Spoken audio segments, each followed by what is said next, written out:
Salut à vous les champions et championnes, c'est la chaîne, donc j'espère que vous allez bien de votre côté. On se retrouve pour la review de Hell in a Cell. Alors, j'ai beaucoup de bonnes surprises, je m'attendais à ça, je m'attendais à des résultats assez cohérents, mais beaucoup de bonnes surprises. Donc, il n'y a pas de kick-off, il n'y a pas de match de kick-off.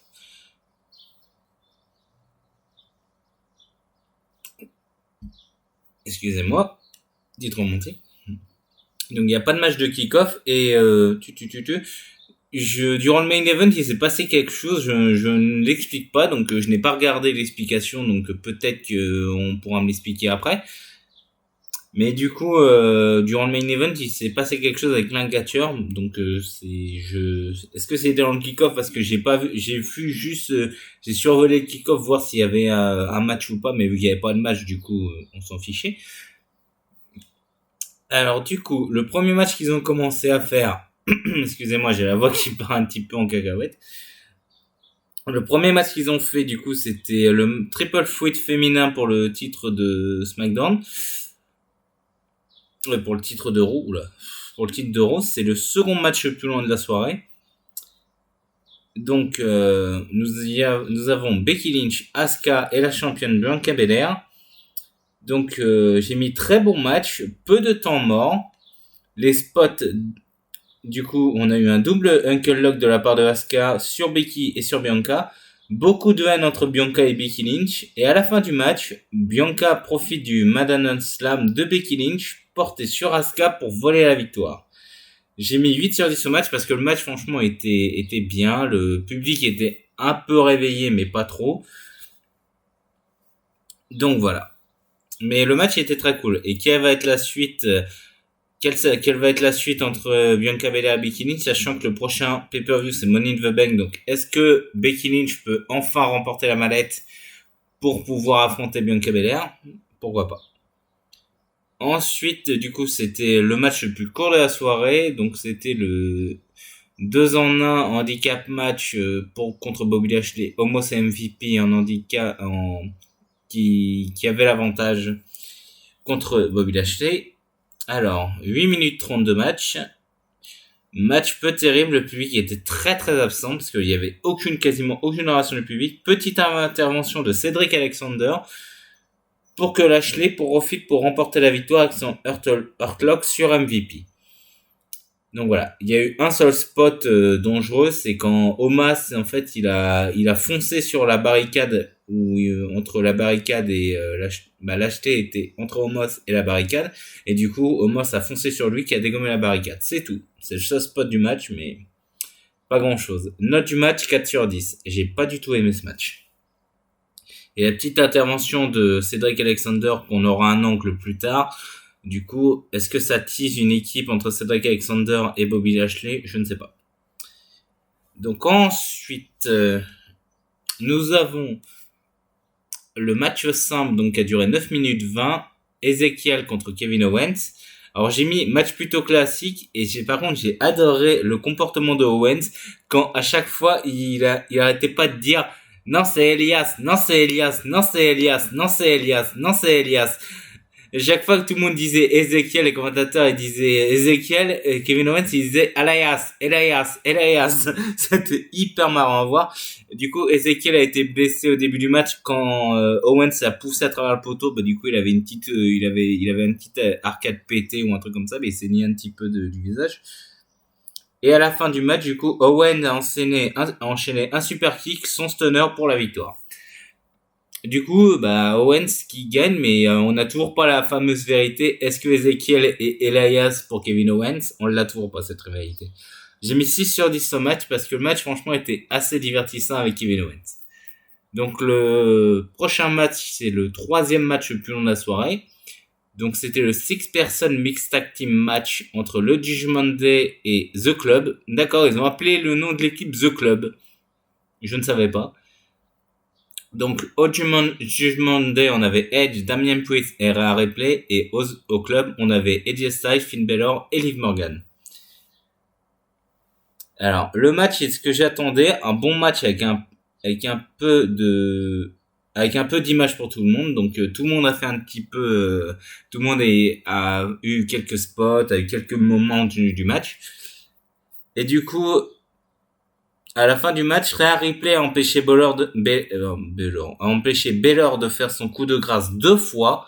Donc la première fois, c'est que Baylor il est intervenu du coup sur il voulait faire son coup de grâce. Rhea Ripley a tiré les cordes pour empêcher que Finn Balor fasse son coup de grâce. Et son premier essai, c'était contre Damian Priest.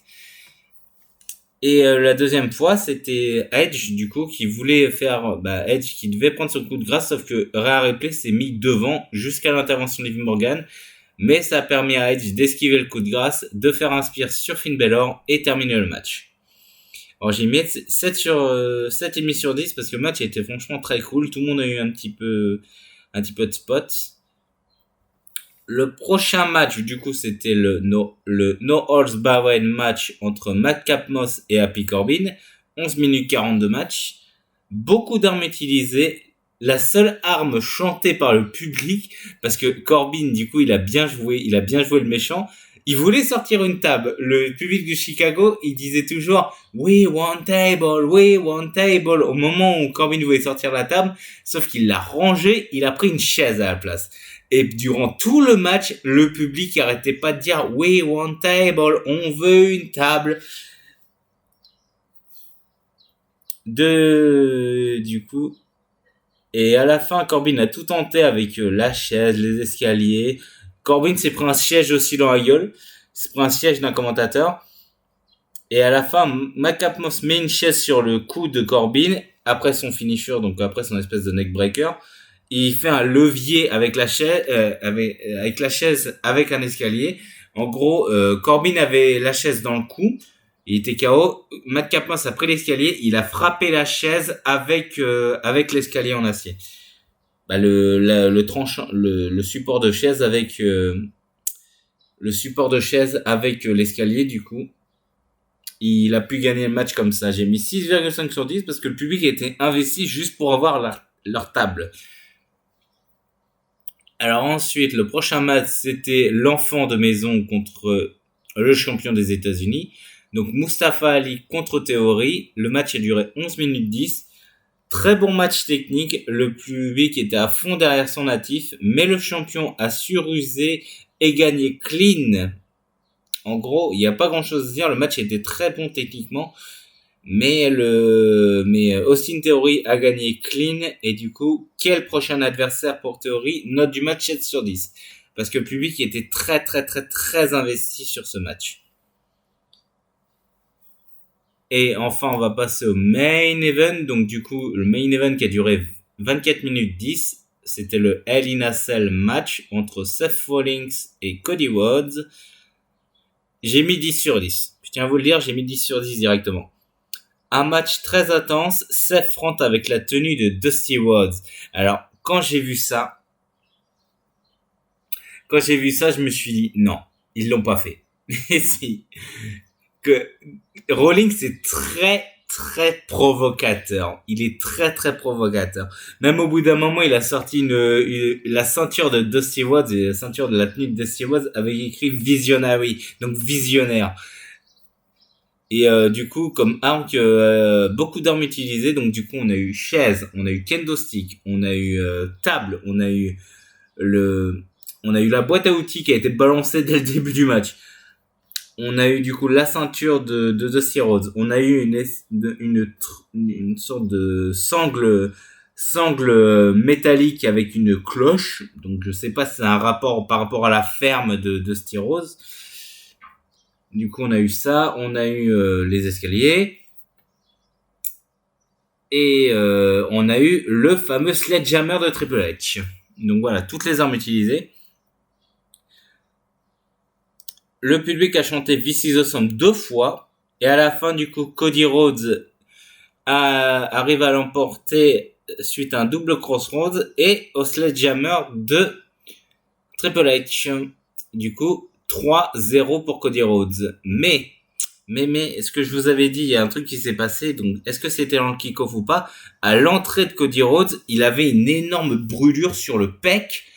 Alors, est-ce que c'est Rollins qui l'avait attaqué avec un truc pour affaiblir Rollins ou pas? Parce que vu que je n'ai pas vu le kick-off, je l'ai survolé. Donc, je ne sais pas pourquoi Cody Rhodes avait cette espèce de marque. Donc, peut-être qu'on aura une explication ou peut-être que c'est dans le kick-off et que je l'ai pas vu.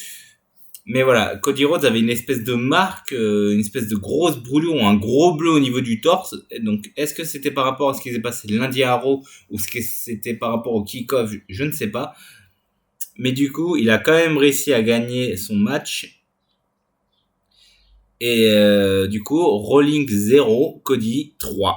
3-0. Voilà, j'ai mis 10 sur 10 à ce match parce qu'il était franchement excellent. Bah voilà, du coup les champions et championnes, c'est la fin de cette vidéo, donc j'espère qu'elle vous aura plu. Du coup, petite annonce aussi à faire. Je l'ai posté sur Twitter, mais du coup je vais vous le dire en vidéo. Il n'y aura pas d'épisode de hack avant un bon moment parce que ce qui s'est passé, c'est que j'ai les derniers épisodes du jeu 3, mais 2 épisodes entiers ont été simplement supprimés. Bah, en gros, n'ont pas été enregistrés avec mon boîtier. Je ne sais pas ce qui s'est passé, c'est que mon boîtier avait enregistré, mais quand j'ai voulu récupérer les vidéos ne fonctionnaient pas. Donc, il n'y aura pas d'épisode de hack le temps que je recommence tout le jeu pour que vous puissiez voir parce que c'est exactement ce qui se passe avant la fin du jeu. Donc voilà. Donc, petit message, petite annonce importante à faire. Donc, ce que j'ai prévu de faire, c'est que simplement, je vais devoir recommencer tout le jeu numéro 3 et je vous ferai en même temps d'autres choses. Bah, pas hack, mais sur hack, mais je vous montrerai d'autres choses sur hack en attendant que je revienne à ce moment-là. Donc voilà. Sur ce jeu, les champions et championnes, je vous dis à la prochaine. Prenez soin de vous. Salut à tous.